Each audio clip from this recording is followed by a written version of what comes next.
Então vamos dar início então ao último vídeo da série de vídeos sobre avaliação da marcha. E agora a gente vai comentar algumas questões que caem em concurso, que caíram em concursos anteriores sobre marcha, tá? Envolvendo todo aquele conteúdo que a gente já tinha falado sobre os termos gerais, né? Sobre as fases da marcha e sobre a marcha patológica. Primeira questão de 2007 fala aquilo que eu tinha chamado a atenção em relação às duas fases da marcha, né, que é a fase de apoio e a fase de balanço, né. A fase de apoio respondendo por 60% do ciclo completo da marcha e a fase de balanço 40% do ciclo da marcha, né. Então, durante a avaliação da marcha, deve-se considerar que um ciclo normal se faz em duas fases, de apoio e de oscilação, tá? Então, é um outro termo sinônimo de balanço, né? E cada fase representa num ciclo, respectivamente, 60% e 40% da fase, tá? Então, a letra A, cerca de 60% e cerca de 40%, respectivamente, tá? Então, é assim, mais ou menos, simples, que é uma questão que normalmente cai em relação ao 60% e 40% que eu falei anteriormente. A questão de 2009 fala que o ciclo normal da marcha se faz em duas fases, fase de acomodação de posição e fase de oscilação. Esse aqui eu coloquei essa questão até para mostrar termos diferentes que podem ser usados. Aqui é a mesma coisa, fase de acomodação de posição é a fase de apoio e fase de oscilação é a fase de balanço, tá? As etapas da fase de oscilação da fase de balanço, que é aquelas subfases, aí depende, como eu falei, depende da literatura, né? Eu utilizei o livro do Perry como referência, mas pelo livro do Perry, aquilo que a gente falou, por dedução dá para você entender. Primeiro você entender, lembrar mais ou menos no vídeo anterior sobre as fases da marcha, que a fase de balanço ela tem 3 subfases, né? Então é uma fase de aceleração, média e desaceleração, né? Então a resposta certa é a letra A, ó. Fase de aceleração, a intermediária ou média e desaceleração. Apoio do calcanhar faz parte da fase de apoio. Apoio do calcanhar faz parte da fase de apoio.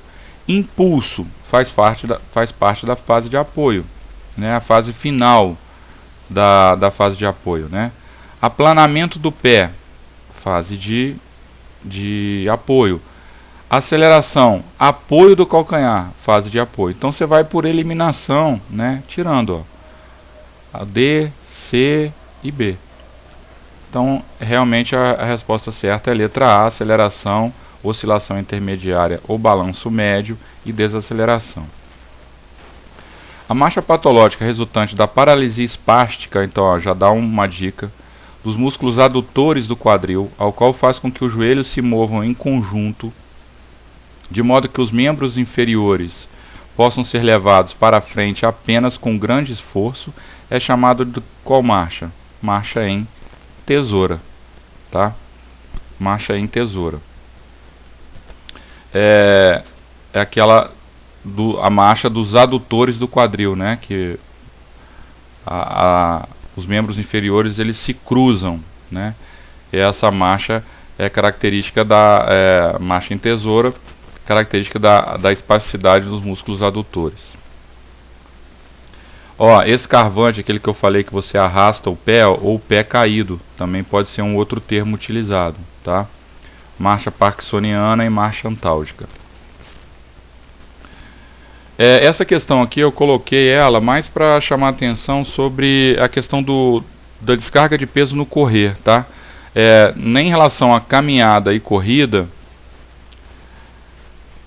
em caminhada e corrida, o que você tem é um aumento da descarga de peso considerável em relação à caminhada. Tá, e aí essa questão eu não vou entrar muito em detalhes, a resposta certa é a letra C, 2, 3, 4 e 1 em relação à descarga de peso, né? Mas aqui pela descarga de peso, a que tem maior descarga de peso seria o 2, o correr, né? Então você ficaria entre C e D, e o restante eu não sei realmente de onde ele tirou. 2 vezes e meia o peso do corpo, 2 vezes o peso do corpo, 2 vezes e meia, 3 vezes o peso do corpo. Então eu não sei que tipo de literatura ele utilizou, nem em que momento, né? Eu coloquei isso aqui mais mesmo para chamar a atenção em relação que o correr sempre tem uma descarga de peso maior do que a caminhada, né? Como diz aí, ó, de 3 a 5 vezes o peso corporal. Com relação à fase...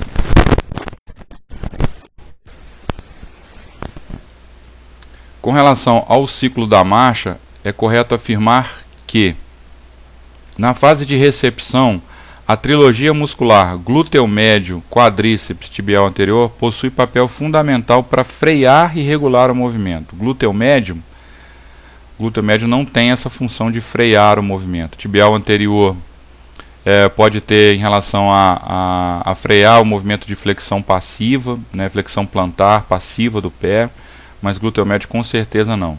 Na fase de impulso, a participação dos músculos quadríceps femoral e glúteo máximo é desprezível. Não, muito pelo contrário. Na fase de impulso, a extensão do quadril realizada pelo glúteo máximo é extremamente importante, tá? Durante a fase de oscilação da marcha, é essencial a participação do glúteo médio do membro que se encontra na fase de apoio unilateral conjuntamente com a musculatura oblíqua abdominal contralateral. A resposta certa é a letra C. Tá? Aquele momento do nosso vídeo anterior da marcha que fala sobre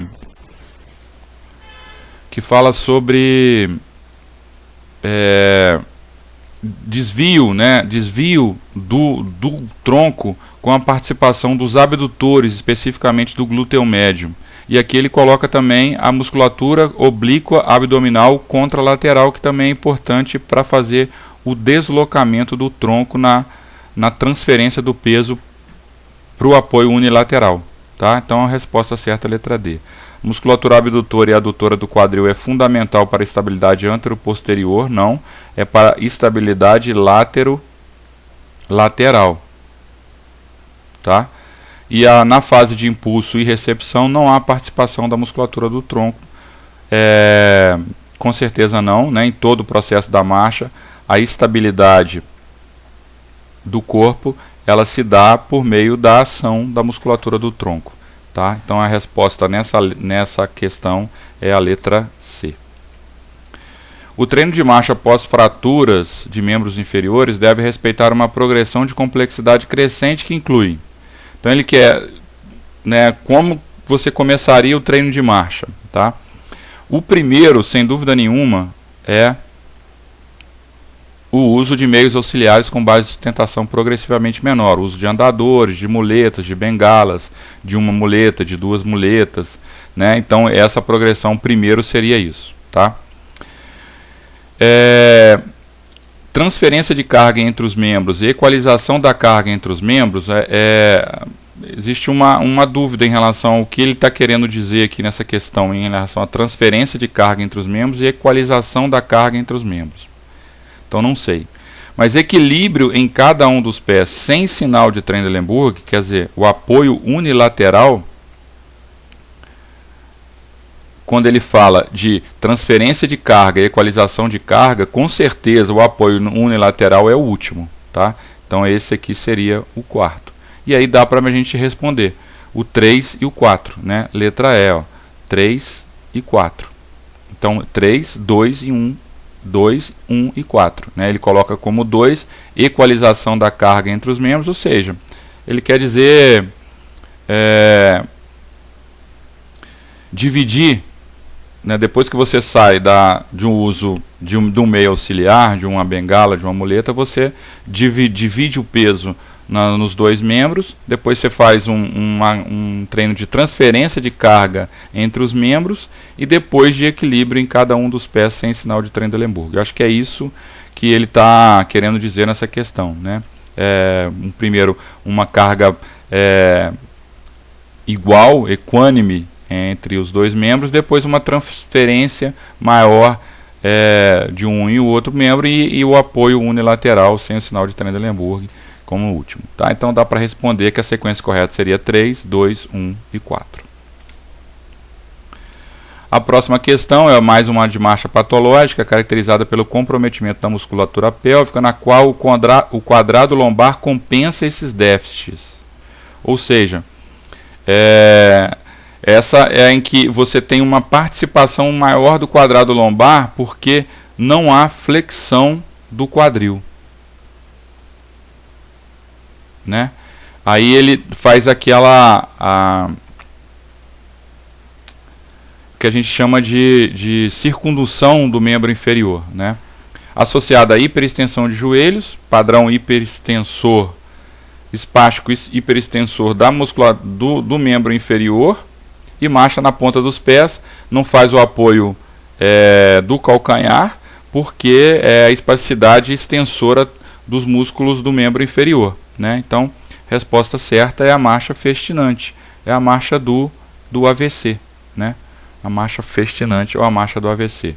A marcha do Trendelenburg é a fraqueza do glúteo médio.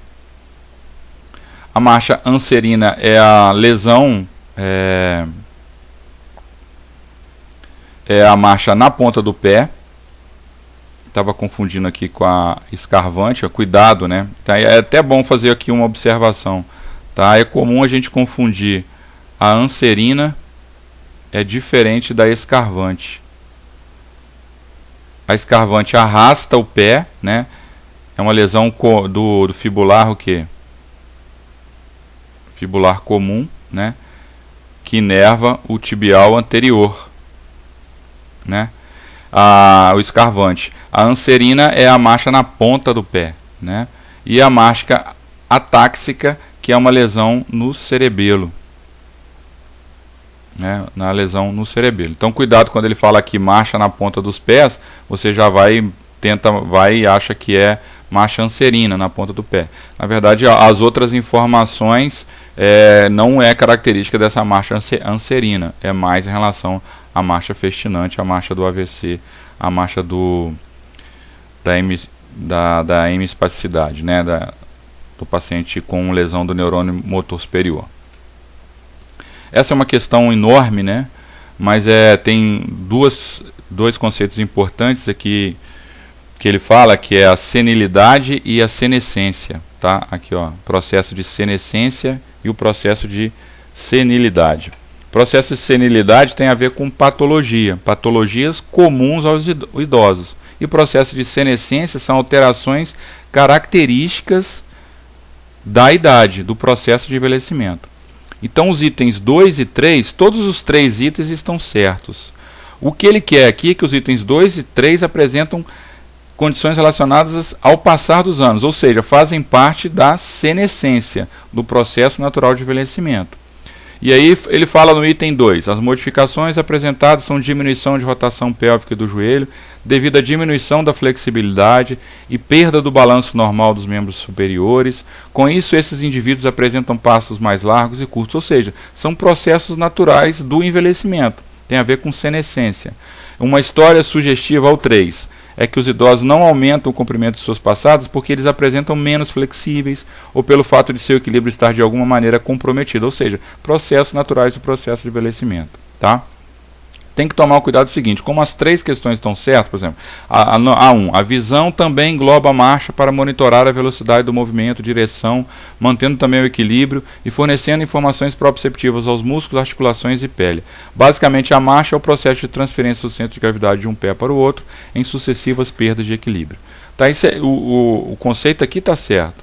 Aí, como você viu que os 3 estão certos, a tentação de marcar a letra D é grande. 1, 2 e 3 escreve eventos patológicos da velhice, ou seja, são conhecidos como eventos da senescência. Não. Eventos patológicos eventos da senilidade e não da senescência. Tá? Então, cuidado só com esse processo aí. Então, conceito de senescência e senilidade. Um é o processo natural, o outro é o processo patológico. Tá? Então, a resposta certa, letra C. A marcha de um paciente com distrofia muscular, lesão em músculo, né? Então, a resposta certa, letra C, miopática. Tá?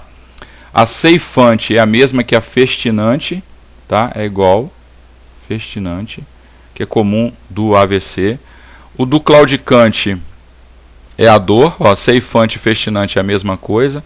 E talonante é aquela que do indivíduo que tem, ele faz o contato de uma maneira brusca, ele apoia, ele bate o pé no chão de uma maneira brusca, né? É a marcha talonante, tá certo? Então a resposta certa com certeza é miopática.